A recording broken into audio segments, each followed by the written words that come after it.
Broadcasting live from the Jersey Shore, it's Coach Kev on the Damage 365 Radio Network.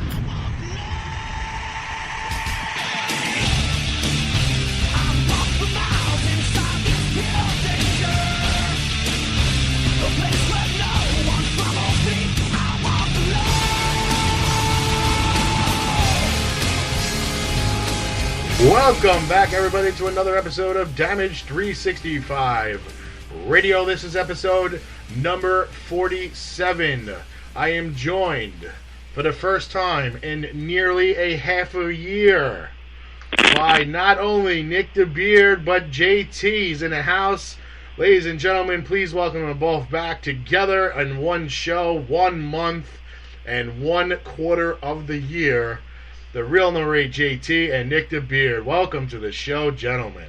Well, it's nice to be back. Thank you. Nice to be back.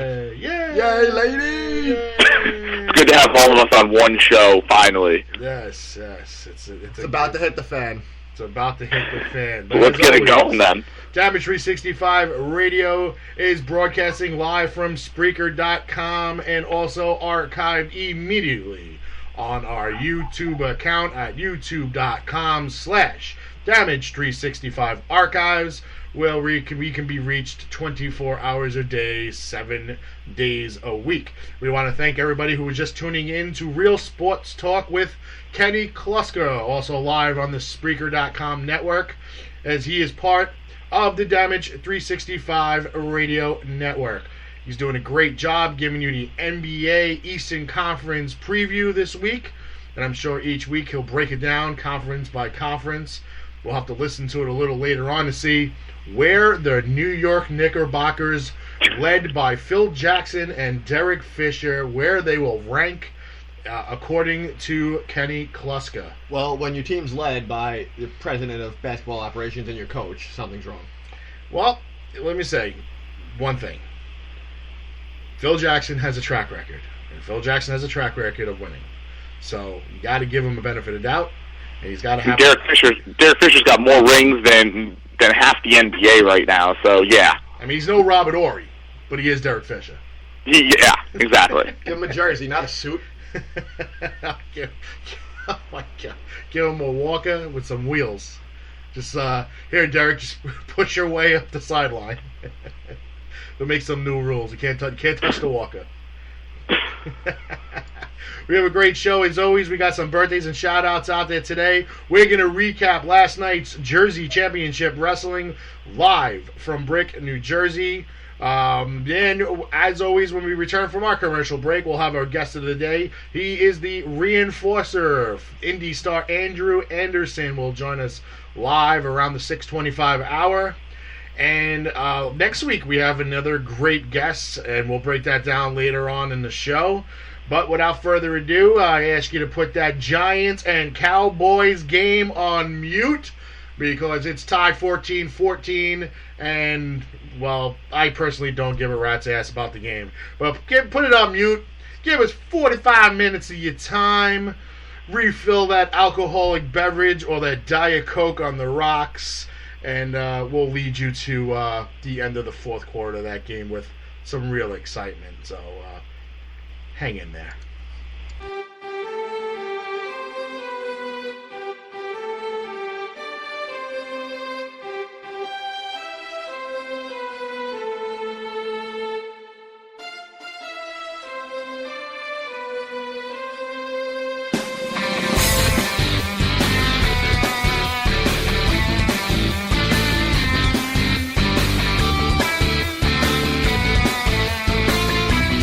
Shout out time, ladies and gentlemen. That means we got some birthdays out there that need some announcing. They need some attention because they're just that special.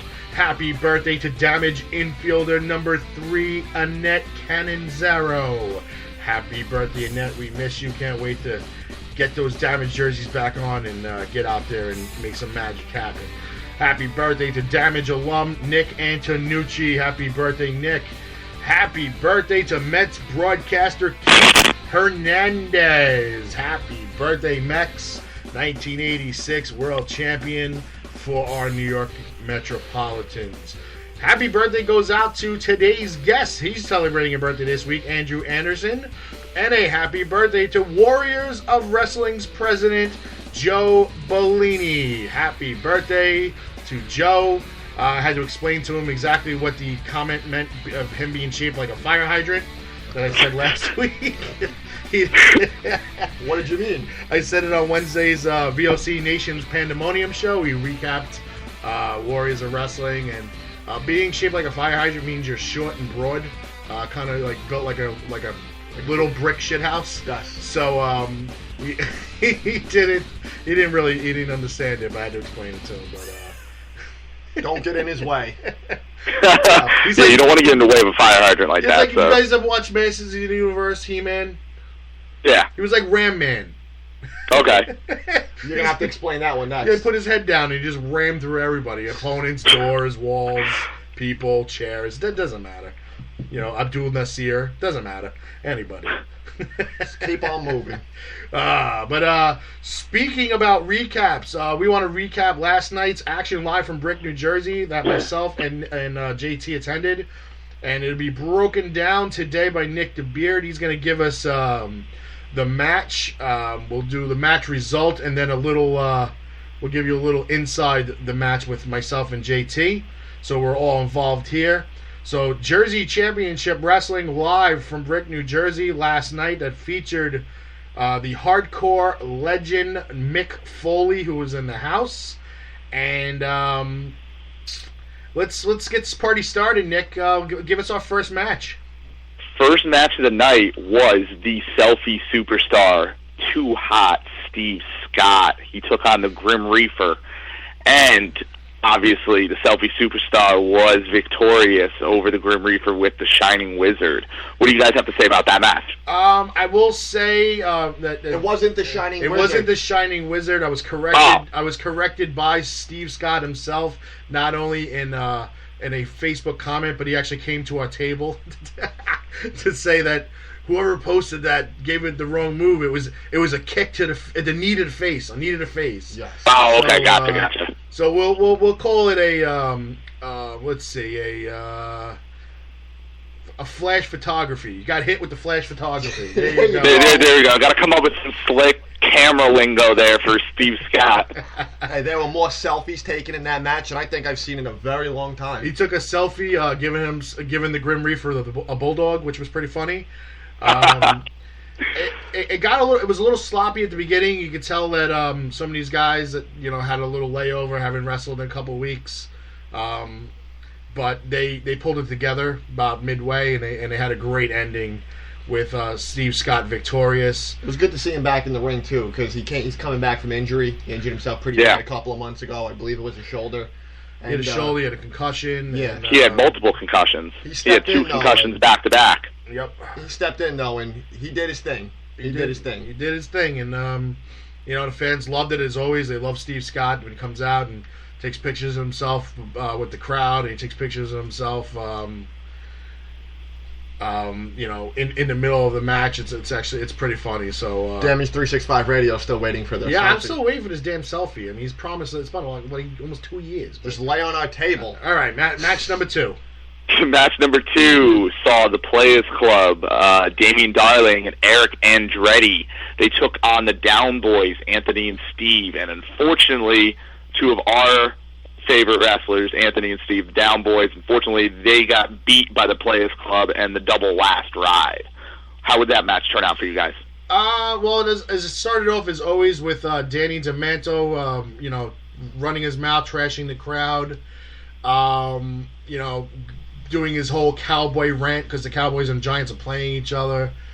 And it ended, the pre-match ended with Sergeant Jimmy Storm throwing Danny DeManto out of ringside. So a good start to a good match, but it did see the cheating ways of the Players Club. You had Eric Andretti and former JCW champion, the man who dresses like a girl's bicycle, Damian Darling.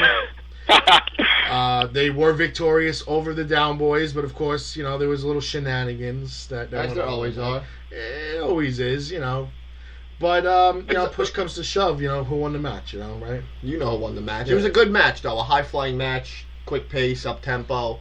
And I mean, that's what the Down Boys bring to the ring every time, regardless of who they're facing. They always bring that high tempo, and you can't take anything away from Damian Darling or Eric Andretti either.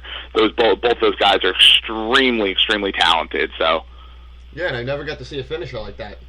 Yeah, I mean, it was pretty interesting. A double last ride. I mean, that was like a razor's edge last ride. Yeah, I mean, they're very similar, but to have two guys do it.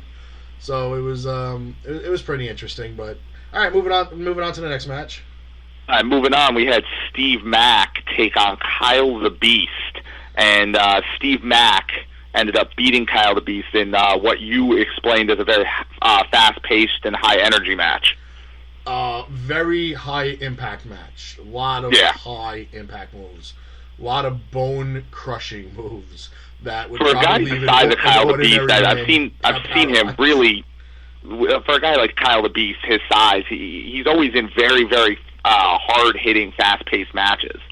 Yeah, the guy impresses me every time I see him. And ladies and gentlemen, if you've not been to a JCW show yet to see Kyle the Beast or UWA Elite, you've got to see the man in action. He's quite unbelievable. And he will also be wrestling for Superstars of Wrestling as well. So three products that we have the pleasure of being invited to. We get to see him a lot, and he gets better and better. And Steve Mack, a veteran. I mean, 15 plus years in the ring. Classy guy. Absolutely looked in phenomenal shape. Yes. Oh my God. Best shape I've ever seen him. I mean, I'm talking about photos and live. And a hellacious, like people say, all right, he won by a power slam. How whoop-de-doo. No, a hellacious power slam. That if JR was here, he would have been like, by God, he broke him in half. I mean, it was, yeah. And this was like, a power bomb following like 4 or 5 other ridiculous moves. Powers bombs off the top rope, jackknife suplexes, just ridiculous moves they were doing to each other. Running moonsaults. Yeah. I mean, when you see guys this big running moonsaults, you got to see it to believe it. But it was the veteran Steve Mack taking out the Beast. I'm sure it's not going to be the last time we see these two go at it, whether it's JCW or UWA Elite, because they do have a rivalry in UWA Elite when Kyle the Beast was champ. Mm-hmm. So I'm looking forward to it. I'm looking forward to maybe a month or two storyline, a feud there, but much respect between the two guys. I like these long storylines that JCW and UWA Elite do. It makes these matches mean a little bit more, and you can tell what these wrestlers put into it. Yep, and they have much respect for each other, and they definitely have the respect of the fans. So moving on to the next one. Moving on, we had the Crazy Boys, Glitz and Glamour, Steve Sterling and Jarrett Foster. They took on Guapo Grande and his girl, Big Booty Trudy. And with a little help from the bottom rope, Glitz and Glamour took out Guapo Grande and Big Booty Trudy. I saw a video online of a little bit of that with the stink faces in the corner and Big Booty Trudy with the suplex and the power slam. So it was very interesting to see her in the ring. Yeah, a mixed gender match, which just basically consisted of Trudy being the only female of the 4 wrestlers. It started off with, as we called them yesterday, Grits and Grandma. They came out running their mouth about being the champs, and they called anybody out of the back. And out came Guapo Grande and Big Booty Trudy to accept the challenge. It took Glitz and Glamour a little while to get in the ring. Either they weren't taking it seriously, or they were absolutely mesmerized about the figure that is Guapo Grande when he takes his t-shirt off. But hey, he's in shape. Round is a shape. Yes. But also a guy his size that can move around very well in the ring. Yeah, absolutely. But I mean, push comes to shove. The Glitz and Glamour did their